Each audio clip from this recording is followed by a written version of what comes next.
Queridos amigos y hermanos, con ustedes su programa La Gracia Revelada. Una vez más, para nosotros de gran satisfacción poder dirigirnos a todos ustedes para hablar acerca de la escatología consumada y de temas que tienen que ver con nuestra salvación eterna. Según nosotros estamos estudiando las Escrituras, sabemos que la escatología tiene que ver con el estudio de los eventos finales. Y cuando hablamos de la escatología consumada nos referimos a la creencia de que todas las profecías están cumplidas, que Cristo es el cumplimiento de todas las profecías. Todas ellas apuntan al Hijo de Dios. Como dice en 2 Corintios capítulo 1, versículo 19, porque todas las palabras de Dios son en él sí y en él amén. Y Jesús dijo también en Lucas capítulo 21, versículo 20 al 22, para que se cumplan todas las cosas que están escritas. Muchos cristianos se preguntan si Mateo 24 se cumplió. Pero allí nosotros tenemos algunas evidencias claras de que Jesús estaba hablando para que se cumpliese en su generación. Por ejemplo, cuando él habló, él dijo en el versículo 32, en los versículos 32 al 34 de Mateo 24, él dijo allí: cuando vean todas estas cosas suceder, sepan que mi venida está cerca, que está cerca el reino de los cielos.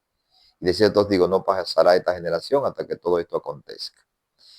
Pero la pregunta es, ¿se cumplieron las profecías de Mateo 24 referente a los falsos cristos, guerras, terremotos, hambres, el evangelio predicado a todo el mundo?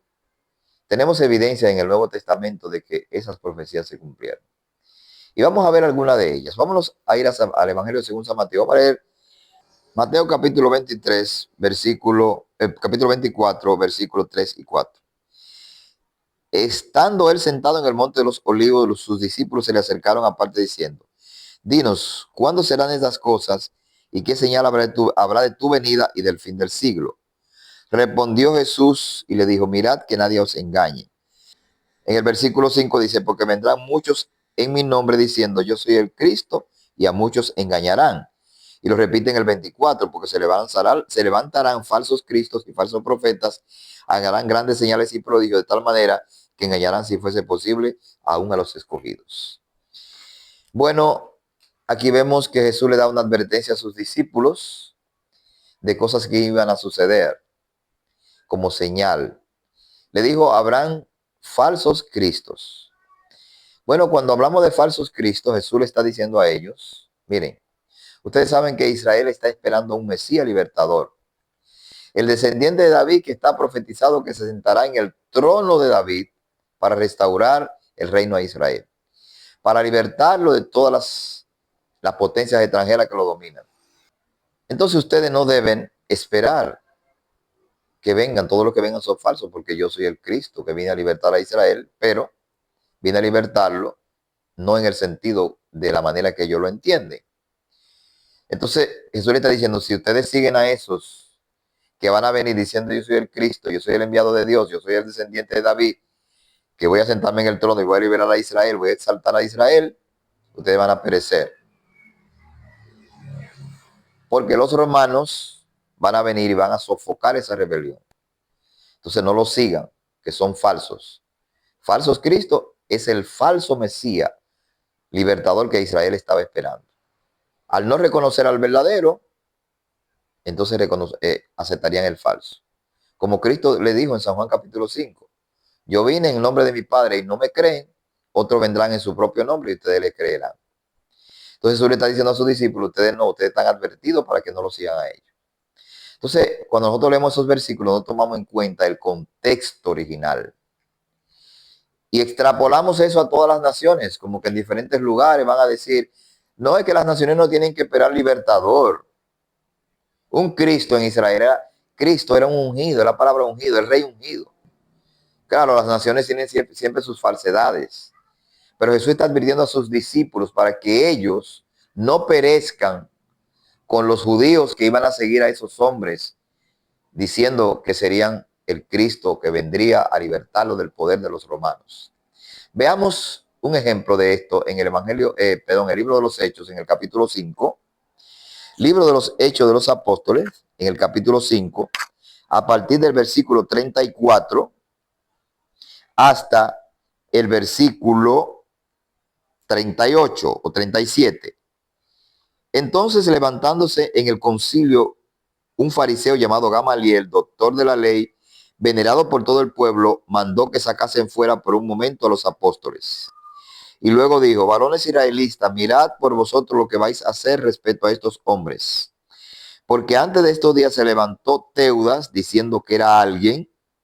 A este se unió un número como de 400 hombres, pero él fue muerto y todos los que le obedecían fueron dispersos y reducidos a nada. Después de este se levantó Judas el Galileo en los días del censo y llevó en pos de sí mucho pueblo, pero también pereció él y todos los que le obedecían fueron dispersos. Entonces aquí vemos a Gamaliel, cuando llevaron los discípulos de Jesús al concilio, lo sacó y a las autoridades le advirtió. Y le dijo: si esto es de Dios no lo van a poder detener, déjenlo tranquilo, que si esto no es de Dios se va a desvanecer.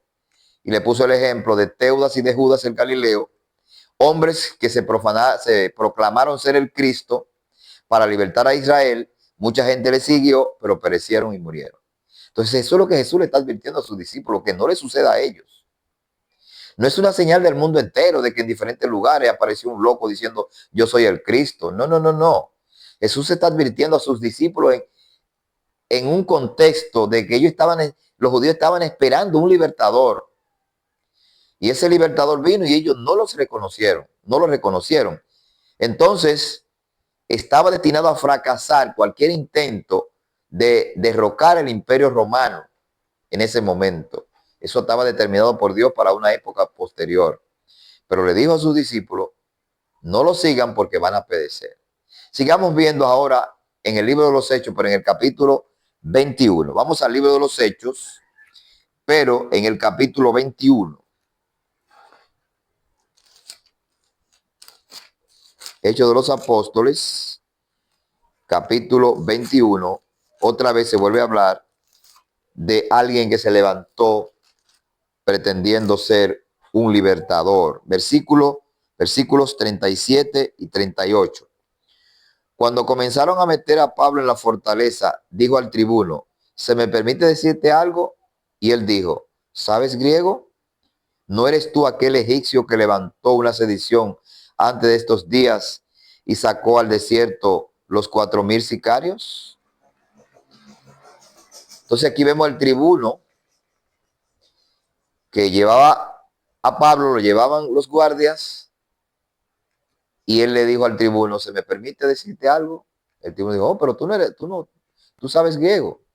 ¿Acaso tú no eres aquel egipcio que levantó una sedición en el desierto? Es decir, estaba confundiendo a Pablo con uno que antes se había levantado para hacer una revuelta en el pueblo y derrocar a las autoridades romanas. Es decir, esos son algunos de los ejemplos bíblicos que tenemos. Pero según la historia, nosotros vamos a encontrar, si leemos a Josefo, que hubo varios levantamientos de gente diciendo que eran el Cristo, que eran el libertador, que eran el prometido para libertar al pueblo. Y entonces los que lo siguieron perecieron. Así que, mi estimado amigo y hermano que me escucha, la Biblia dice que cuando la gente no le crea la verdad, Dios permite que venga un espíritu de mentira, porque es lo que la persona elige, porque si usted rechaza la verdad, entonces viene la mentira y la persona es arruinada. Entonces Dios se está advirtiendo, Jesús se está advirtiendo a sus discípulos en su tiempo, le está diciendo: ustedes van a ver, antes de que yo vuelva en mi reino, que es muy pronto, van a haber muchos levantamientos. Por eso también él le dijo: cuando alguno le diga, allí está el Cristo, no vayáis. Mira que está en el desierto, que está en los aposentos, que está organizando secretamente, no lo sigáis, que eso está determinado a fracasar. Hermanos, amigos, tenemos que estudiar la Biblia en su contexto para buscar el significado original, qué fue lo que el escritor y el que habló quiso transmitir a su audiencia en aquel tiempo determinado, para luego hacer la advertencia o hacer la aplicación posterior. Porque es claro, para nosotros está la enseñanza de que si nosotros no seguimos la verdad de Jesucristo, pues la mentira va a llegar a nuestra vida y nos va a arropar y vamos a caer en el juicio de Dios. En aquel momento iban a perecer los que siguieran a esos hombres, que tuvieran esa ansia de ser libertados. Pero Cristo le dio a sus discípulos la manera de ser libertados. Él dijo en Juan capítulo 8, versículo 30 al 32, dice allí, dijo Jesús a los judíos que habían creído en él: si ustedes permanecen en mí, mi palabra en vosotros, seréis verdaderamente mis discípulos, conocerán la verdad y la verdad os hará libre. Siguiendo a Jesucristo, convirtiéndose en sus discípulos, iban a conocer la verdad e iban a tener la verdadera libertad. Mi estimado amigo y hermano que me escucha, la verdadera libertad que Cristo nos ofrece es la libertad de la condenación del pecado. Es la libertad de no perecer en la ira de Dios. Es la libertad de saber que pertenecemos al reino de los cielos, que tenemos entrada y que cuando partamos de este mundo no hay condenación para nosotros. Así que mi estimado amigo y hermano que me escucha, no tiene que seguir a ningún falso Cristo, porque el verdadero Cristo ya vive en medio de nosotros. Que la gracia, el favor y la misericordia de Dios sean con todos ustedes y que puedan reconocer a Cristo como el único Rey, como el único Salvador y como el único Mesías prometido y el único que es capaz de traer paz, seguridad, esperanza y vida eterna al corazón de cada ser humano. Hasta una próxima ocasión.